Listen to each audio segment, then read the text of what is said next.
By now, Chris Williams thought he'd be playing college football. The dream was to make the NFL. But there's no chance. The 21-year-old is in a wheelchair. Thanks to his family at Brooklyn's Fort Hamilton High School, his faith and unbreakable spirit, Williams is happy to be alive. Our Nick Medanis reports in Born Again. Chris Williams is having a bad morning. On a summer Saturday, there's a mix-up with his Access-a-Ride bus. It's not coming. Williams doesn't want to be late for his one day at the beach. So with the help of a smartphone, he figures out another way. Over the last 5 years, he's had to do that often.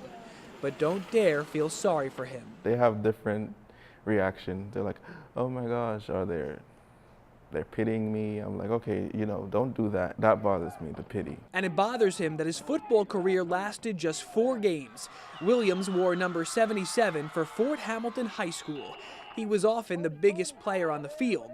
Still, a self-described gentle giant, the violence was hard to get used to. We showed him how to strike a sled. And I hit it, and it flipped over. And apologized profusely for doing that. And I was like, oh, I'm sorry, did I break it? First lesson that he learned about football was that it's okay to knock the guy down, and it's certainly okay to pick the guy back up and pat him on the back, but we want him to knock him down again the next play. They noticed that I was sensitive and gentle, but I had a lot of potential and power. So much so that his coach, Vince Leno, says Williams was on his way to a college scholarship.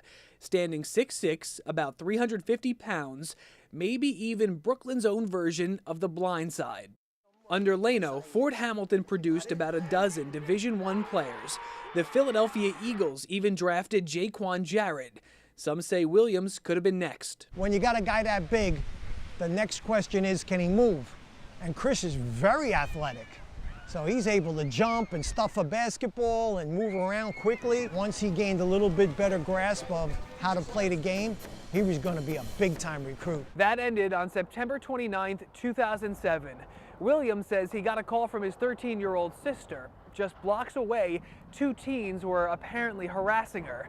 By the time Williams got there, he says they were gone, or so he thought. They followed him home, into the building lobby. One opened fire. Shot 9 times, Williams lay on his deathbed. He was 15. Feels like there's a hot, pointy pole being pierced through you, and you smell the gun smoke. Did you think you were gonna die? I thought I was gonna die. I said, God, please help me, and he helped me. Somewhere between God and science, Williams woke up at Kings County Hospital.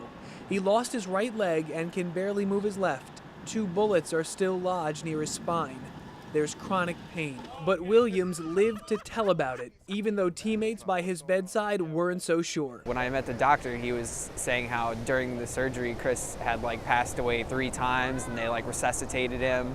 And he said that after they got him out of the emergency room, he didn't think he was going to survive. It's nothing short of a miracle that he's here. The Fort Hamilton family every summer here in Rockaway celebrates Chris Williams Beach Day. It started after the shooting with a religious baptism. Williams is now a born-again Christian. This day is partly about his faith. He loves the ocean too. And while Williams can do so much on his own, he needs help getting in the water. The Tiger family takes care of that. They've all moved on from high school, but this bond always brings them back. A lot of us didn't see each other for a couple years, and especially having Chris bringing that to bring us all together and having a nice event keeps it really strong, trying to get it together and catch up. The men who attacked Williams are still out there. An arrest was made in the shooting, but a spokesperson for the Brooklyn District Attorney says there wasn't enough evidence. We couldn't get more information because the case is sealed. Still, Williams says his newfound religion helped him forgive those attackers. I've heard his testimony in church. He said that I've forgiven my assailant, my attacker, and I'm just grateful that I'm alive. I question it. I don't question God because God has a reason for everything. Even this? Even this. What could be the reason? I'm touching a lot of people's lives. That's obvious if you go to a Fort Hamilton game. Now an alumnus, Williams still inspires the campus, students and parents alike. We here at Fort love him. He's inspirational to all of us, and he's our local hero. When it comes to football, Williams can't help but wonder, what if? Mostly, though, he just wants to have a normal life. A psychology major at the College of Staten Island, Williams thinks about his career, finding a wife, and being a father. What is my career path? Where am I going? You like me this time? Who am I going to make kids with? You know, stuff like that. So I think about that all the time, and I'm excited for it. I'm ready.